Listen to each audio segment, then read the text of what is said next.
Hello friends, welcome to SSC coaching centre. दोस्तों, आज के वीडियो में ये जो क्वेश्चन है प्रॉफिट लॉस के क्वेश्चन है, वो कुछ क्वेश्चन इंपॉर्टेंट है जो परीक्षाओं से पूछे गए हैं। तो ये वीडियो आपको पूरा देखना चाहिए, जिससे कि आपको मालूम हो जाए कि ये जो प्रश्न परीक्षाओं में पूछे जाते हैं इनको कैसे किया जाता है।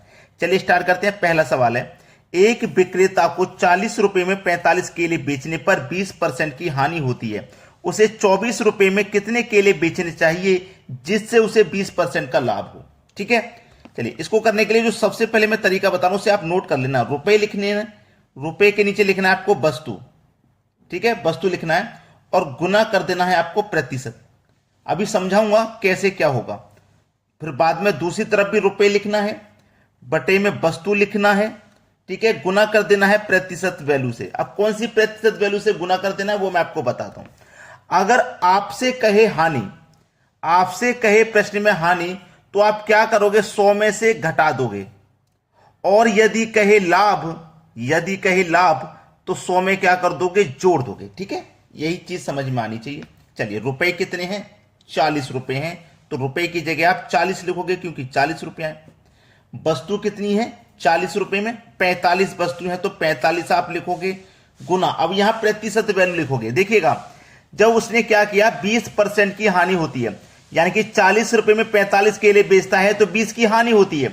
और मैंने आपको क्या बताया, हानि होगी तो 100 में से माइनस करके लिखना है।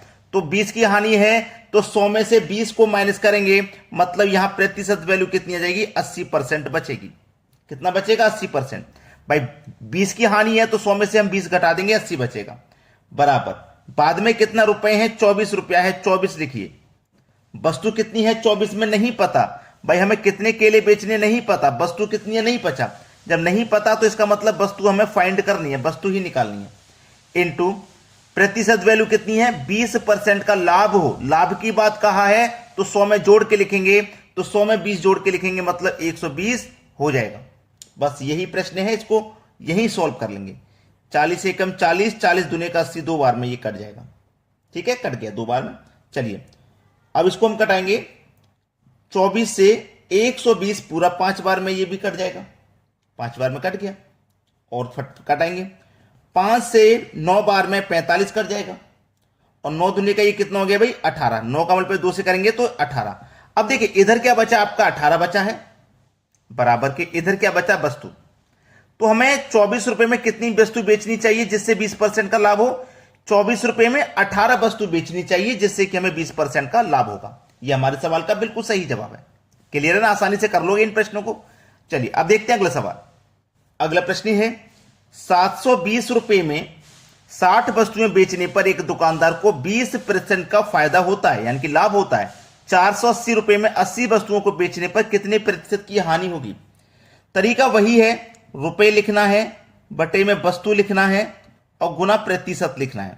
बराबर रुपया लिखना है, वस्तु लिखना है और गुने में प्रतिशत वैल्यू लिखना है। चलिए रुपया कितना है, 720 रुपया है, तो हम 720 लिख लेंगे। वस्तु कितनी है, 60 वस्तुएं। फायदा है 20% का लाभ है, तो लाभ को क्या करते हैं, 100 में जोड़ के लिखेंगे, तो 100 में 20 जोड़ के लिखेंगे, 120 हो जाएगा। बराबर बाद में कितने रुपए हैं, 480 रुपए हैं, तो 480 ले लो। वस्तु कितनी है, 80 वस्तुएं हैं। ठीक है, इनटू अब वो कह रहा है बेचने पर कितने प्रतिशत की हानि हो। हानि की बात कर रहा है ना, तो मैंने क्या बताया, अगर हानि होगी तो आप उसे 100 में से माइनस करके लिखेंगे। लेकिन हमें नहीं पता कितने की हानि है, तो हम x माइनस कर देते हैं। लाभ होगा तो 100 में जोड़ के लिखेंगे, हानि होगा तो 100 में से घटा के लिखेंगे। अब इसी को सरल कर लीजिए, बस आंसर आ जाएगा। 0 से 0 कट जाएगा, 8 6 48 कट जाएगा। ठीक है, चलिए 0 से 0 भी कट जाएगा, 12 6 72 कट जाएगा, 12 6 72 ये भी कट गया। और देखो 6 से ये 6 भी कट जाएगा, तो बचा है कि आपके पास इधर 60 है ना, इधर बचा 60, तो 60 लिखो।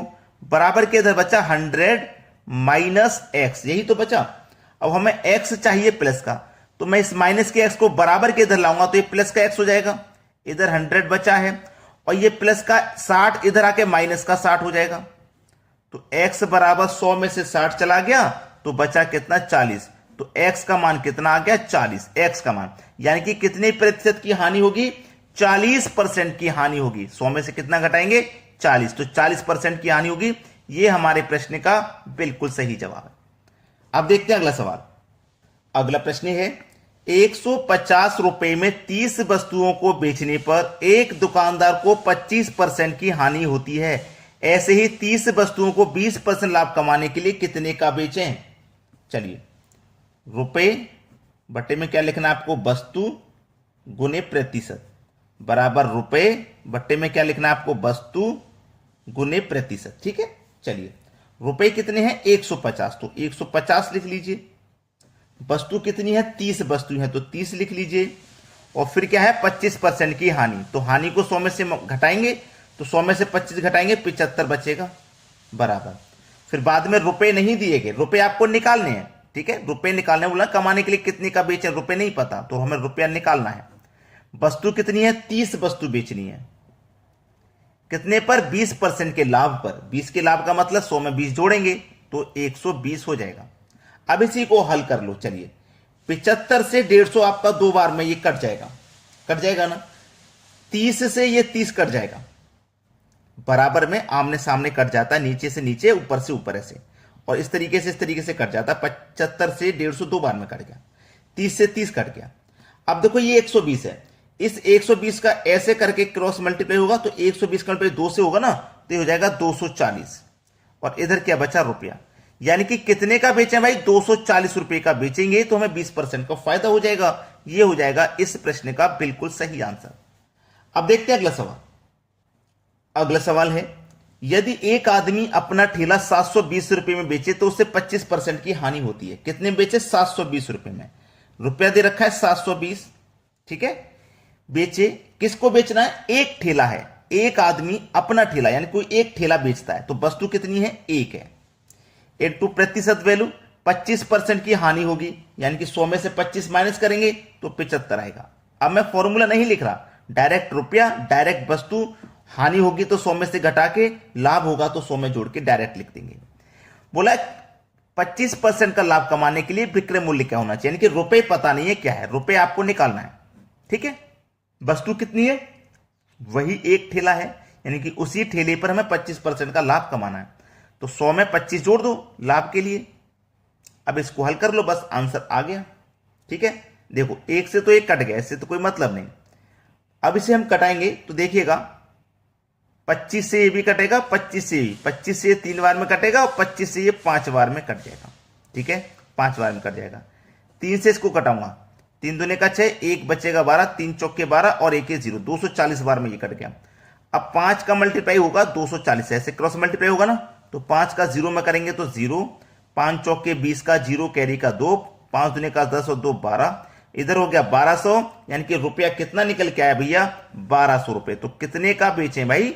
विक्रय मूल्य क्या होना चाहिए? 1200 रुपए होना चाहिए 25% लाभ के लिए। यह है आपका आंसर। सभी को अच्छे समझ में आ गया प्रश्न? चलिए अब देखते हैं अगला सवाल। अगला प्रश्न है, ये लाभ हानि से अलग क्वेश्चन है जो कि इंपॉर्टेंट है, परीक्षा में बार बार रिपीट होते हैं। दो पूर्णांकों जिनका गुणनफल 24 के है, योगफल का न्यूनतम मान निम्नलिखित में से क्या होगा? देखिए, दो पूर्णांक ऐसे हैं जिनका गुणनफल 24 है। दो पूर्णांक, तो कौन कौन से दो पूर्णांक ऐसे हो सकते हैं जिनका गुणनफल 24 है? चलिए, अगर मैं एक का मल्टीप्लाई 24 से करूं तो 24 एकम 24, इसका गुणनफल 24 हो जाएगा। दूसरा है, अगर मैं 2 का मल्टीप्लाई 12 से करूं तो 12 दूने का 24, इसका भी आपका गुणनफल 24 हो जाएगा। तीसरा है, अगर मैं 3 का मल्टीप्लाई 8 से करूं, 3 अट्ठे 24 हो जाएगा, ये भी। एक और है, 4 का मल्टीप्लाई अगर मैं 6 से करूं तो 4 छिंग 24 हो जाएगा, ये भी। और इसके बाद में अगर मैं आगे बढ़ूंगा तो 6 का मल्टीप्लाई 4 से, यानी कि यही दो संख्या आपस में आ जाएंगी। तो मेरे पास देखो 4 गुणनखंड ऐसे बने, 3 सॉरी 4 नहीं 3, एक और कोई हो सकता है, एक ये रहा। तो ये 4 मेरे पास संख्या ऐसे हैं जिनका गुणनखंड 24 है। हमसे पूछा है न्यूनतम मान निम्नलिखित में से क्या हुआ? न्यूनतम का मतलब है सबसे कम मान। अब सबसे कम मान देखो किसका है, ये 1 है और ये 24 है, दोनों को जोड़ो तो 25 होगा। 2 और 12 14 हो जाएगा, 3 और 8 11 हो जाएगा, 4 और 6 10 हो जाएगा। अब मान सबसे कम पूछा है तो सबसे कम मान किसका है? इसका है 10। सबसे कम मान 10 है। डी ऑप्शन बिल्कुल सही जवाब है। चलिए अब देखते हैं अगला सवाल। अगला सवाल है, 20 महिलाएं किसी काम को 16 दिन में कर सकती हैं। 20 महिलाएं किसी काम को 16 दिन में कर सकती हैं। 16 पुरुष उसी काम को 15 दिन में कर सकते हैं। जो 16 पुरुष हैं उसी काम को 15 दिन में कर सकते हैं। तो ये क्या हो जाएगा, आपस में बराबर हो जाएगा, क्योंकि काम वही है, काम वही है। जिस काम को 20 महिलाएं 16 दिन में कर रही ना, उसी काम को 16 पुरुष 15 दिन में कर रहे हैं, काम वही है। तो ये 20 महिलाएं यानी कि वुमेन, और ये पुरुष है यानी कि मैन। ठीक है, महिलाएं 16 दिन में कर रही हैं, पुरुष 15 दिन में, काम वही है। एक पुरुष और एक महिला की क्षमता के बीच अनुपात कितना है, एक पुरुष और एक महिला का निकालना है। आसान है, चलो 5 से कट जाएगा ये 3 बार में, और 5 से कट जाएगा 4 बार में, 16 से 16 कट जाएगा बराबर में। इधर क्या आया भैया 4, इधर क्या आया 3, तो 4 अनुपात 3 हो जाएगा।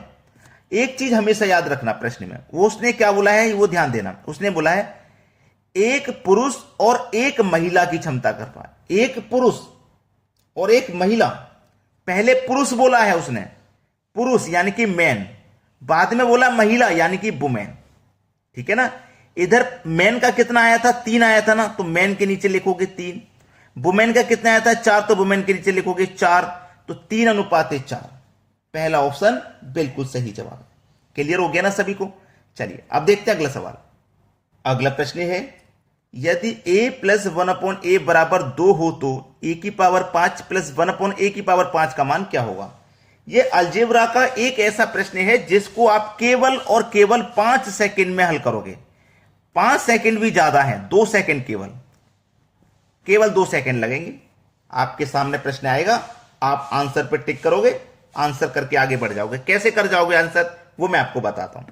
कि कभी भी आप अलजेब्रा का इस टाइप का प्रश्न हो, यहां पे जो संख्या होती है ना वो अलग अलग होती है। कभी 2 भी है यहां, कभी 7 भी हो सकता है, 9 भी हो सकता है, 10 भी, कुछ भी हो सकता है यहां पे। लेकिन स्पेशली अगर 2 है, अगर स्पेशली 2 है यहां पे, तो मैं बता रहा हूं केवल 2 सेकंड लगेंगे करने में, जब यहां पे 2 है तो। ठीक है, a प्लस 1/a बराबर अगर 2 है तो आपको एक बात हमेशा ध्यान रखना है कि a = 1 मान लेना है। a = 1, a की जगह यहां पे x भी होता है तो x = 1 मान लेना है अगर यहां पे 2 है तो। ठीक है, चलिए a की जगह मैं 1 रख दूंगा, +1, a की जगह मैं 1 रख दूंगा, तो 1 + 1 बराबर कितना होता है 2 ही तो होता है, तो 2 के समान आ गया। बाद में देखिए यहां पे क्या है a मैंने क्या माना है 1, तो मैं a की जगह 1 रखूंगा, और 1 की पावर चाहे कितनी भी हो उसका मान 1 ही रहता है। +1 बटे में a की जगह 1 रखूंगा, 1 की पावर देखो यहां पे कितनी भी हो मान उसका 1 ही रहता है, तो 1 + 1 = 2 हो जाएगा। तो इस प्रश्न का आंसर 2 है, डी ऑप्शन बिल्कुल सही जवाब। चलिए अब देखते हैं अगला सवाल। अगला प्रश्न है, एक संख्या अपने वर्गमूल से 30 अधिक है तो संख्या ज्ञात कीजिए। इन 4 ऑप्शन में से कोई एक संख्या ऐसी है जो अपने वर्गमूल से 30 अधिक है। सबसे पहले पहला ऑप्शन ले लेते हैं 16। तो मैंने √16 क्यों लिया है, क्योंकि वर्गमूल से पूछा है ना उसने, वर्गमूल से 30 अधिक है। तो 16 का वर्गमूल क्या होता है 4, 16 का वर्गमूल क्या होता है 4, और देखो 4 से 16 कितना अधिक है, आप कहोगे सर 12 अधिक है, लेकिन हमें चाहिए था 30 अधिक वाला। दूसरा ऑप्शन ले लो 36, इसका क्या है वर्गमूल से 30 अधिक है क्या, ये देख लेते हैं। तो 36 का वर्गमूल 6 होता है, और 6 से 36 कितना अधिक है 30 अधिक है, बिल्कुल सही हो गया। बी ऑप्शन है बिल्कुल सही जवाब, क्योंकि संख्या बोला है उसने कि अपने वर्गमूल से 30 अधिक है। ये 36 है ना, ये 36 अपने वर्गमूल 6 से कितना अधिक है 30 अधिक है। ठीक है, ये आपके प्रश्न का सही जवाब है। तो आपको यदि वीडियो पसंद आया है तो लाइक और शेयर जरूर करें भाई, इतना काम तो करना ही चाहिए, एक लाइक तो बनता है। ठीक है दोस्तों, आज की वीडियो में इतना ही। वीडियो देखने के लिए बहुत बहुत धन्यवाद।